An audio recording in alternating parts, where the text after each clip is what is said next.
자, 반갑습니다. 정의뇌박 이재원입니다. 여러분들의 구독과 좋아요, 좋은 컨텐츠를 만드는데 큰 도움이 됩니다. 부탁드리겠습니다.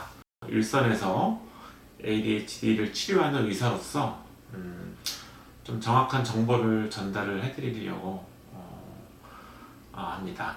그래서 여기서 이제 오해를 하고 있는 포인트가 몇 가지 포인트가 있는 것 같아요. 그 중에 첫 번째는 ADHD라고 하는 게 그럼 과연 병이냐 아니냐. 그래서 저는 옛날에 이렇게 말씀을 드린 적이 있었어요. ADHD는 병은 아닌데, 근데 이 발전된 이 사회에서 지금 현대 사회에서 적응하기 위해서는 치료가 필요한 병. 이렇게. 그래서 이게 과연 어떤 의미냐. 발달의 순서, 시간은 사람들마다 다 차이가 있어요. 그래서 발달 곡선이라는 게 있잖아요. 그거는 사람들마다 모두 다 다르죠.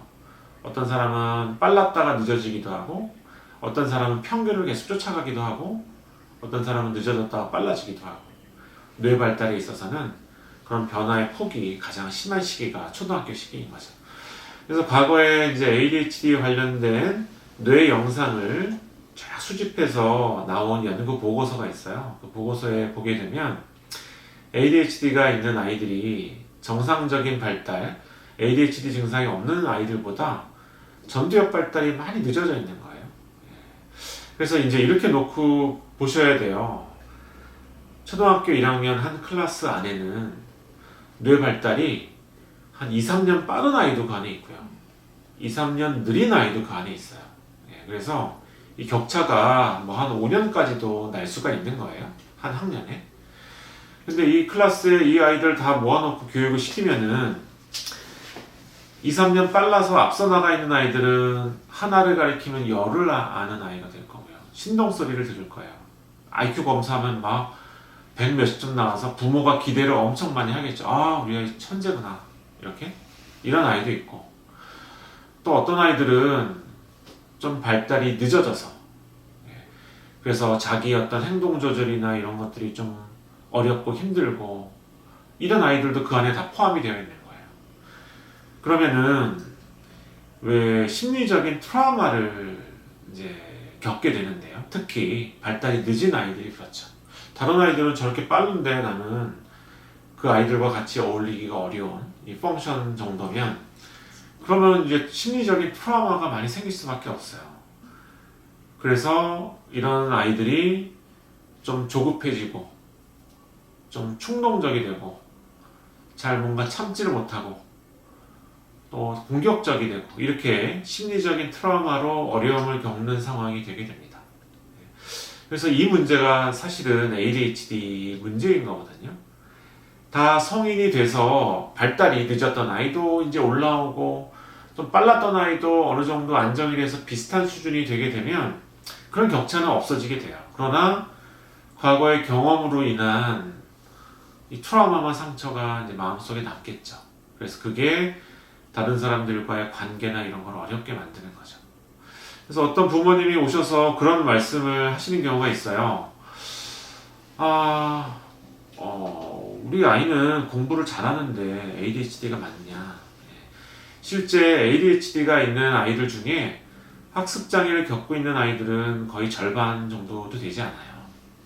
그래서 보통은 학습적인 문제가 큰 어떤 문제가 없는 경우가 많아요. 이게 왜 그러냐 하면 왜 IQ라고 하는 거는 사람의 뇌에서 두 가지 뇌 영역이 상관관계가 있어요.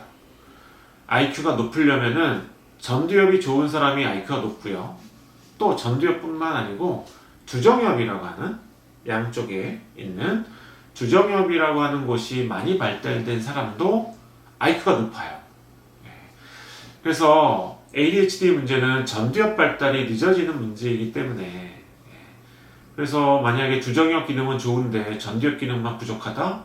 분명히 ADHD 비슷한 트라우마를 겪고 있을 수 있지만 그러나 이 친구는 머리가 매우 비상하고 똑똑하고 IQ가 높을 수 있는 거죠. 자, 그래서 이 성적이 모든 것들을 다 ADHD가 있느냐 없느냐를 결정해 주지가 않아요. 그래서 그러면은 뭘로 봐야 되느냐? 대인관계로 봐야 되거든요. 대인관계. 그래서 어떤 아이가 집중이나 이런 것들이 어렵고 힘든데 대인관계는 너무 좋아가지고 인기도 좋고 이랬다. 이 친구는 절대 ADHD가 아닙니다. 공부 집중력이 안 되는 다른 요인이 있는 거예요. 학업에 대한 뭔가 어떤 스트레스나 아니면 너무 재미없는 공부를 하다 보니까 아니면 너무 막 마라톤 같은 경기를 100m처럼 달려가다 보니까 지쳐있는 거일 수도 있고요. 다른 문제일 가능성이 높은 거고요. 저한테 왔던 친구 중에는 전교 1등짜리도 ADHD 치료를 받은 친구가 있어요. 그 친구는 성적은 뭐 말할 것 없이 좋았죠. 그러나 이 친구의 문제는 다른 아이를 자꾸만 공감하지 못하고 이해하지 못하고 자꾸만 갈등이 생겨요. 트러블이 생기고 남에게 공격적이 되고 쉽게 상처받고 이런 대인관계에 트러블이 생기게 돼요. 왜냐하면 대인관계에 관련된 기능은 오직 전두엽에서 만들어지는 기능이거든요. 전두엽이 좋아야지만 다른 사람들이 이야기하고 뭐 눈빛이나 나한테 어떤 감정 느끼는 게 이게 재밌어져요. 아, 내가 이런 표정과 이런 대우를 했더니 상대방이 어떤 반응을 보이더라. 내가 한번 재밌는 말을 한번 했더니 다른 애들이 막 좋아가지고 나한테 좋은 감정 표현, 제가 뭐 또 재밌는 말 하지 않나? 나를 쳐다보는 느낌이 있다. 이러면 이제 재미가 확 느껴지게 되는 거죠. 이게 전두엽에서 일어나게 되는 거고요. 그러면은 소통 자체가 나한테 즐거움이 되고 이러면은 관계가 좋아질 수밖에 없거든요. 그러나 이제 ADHD처럼 전두엽 기능이 떨어져 있으면 그런 자극들이 나한테 별로 크게 영향을 주지 않는 거예요. 그렇기 때문에 대인관계가 좋아질 수가 없거든요. 사회성 그러면 이 전두엽이 굉장히 중요한 역할을 하게 되는 거죠. 자, 그래서 제가 생각할 때 ADHD는 그냥 놔두면 비교당하지 않는 이런 환경이었으면은 사실은 트라우마 없이 성인기까지 큰 무리 없이 컸을 수 있습니다. 그러나 지금처럼 1년 단위로 모든 학생이 모여져 있는 이런 고등화된 교육 시스템이 유지가 되는 한 여기는 반드시 전두엽 발달이 늦어서 생기는 피해자들이 생기게 되는 거고요. 그런 아이들이 뭔가 트라우마를 어렸을 때 갖고 나중에 성인기의 생활을 이어가지 않도록 뭔가 보호해주고 이래야 될 필요성이 있는 거죠. 자, 그래서 사용하는 약이 이제 ADHD 치료제. 그거 이외에도 ADHD 증상이 심하면은 다른 뭐 놀이치료나 그룹치료나 이런 것들로 뭔가를 키워주기도 해요.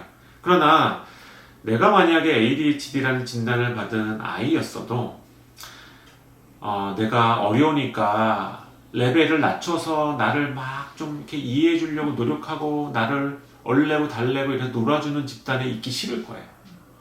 나는 나랑 똑같은 학년인 아이들한테 가서 그 안에서 인정받고 싶고 소통받고 싶은 거지. 그죠?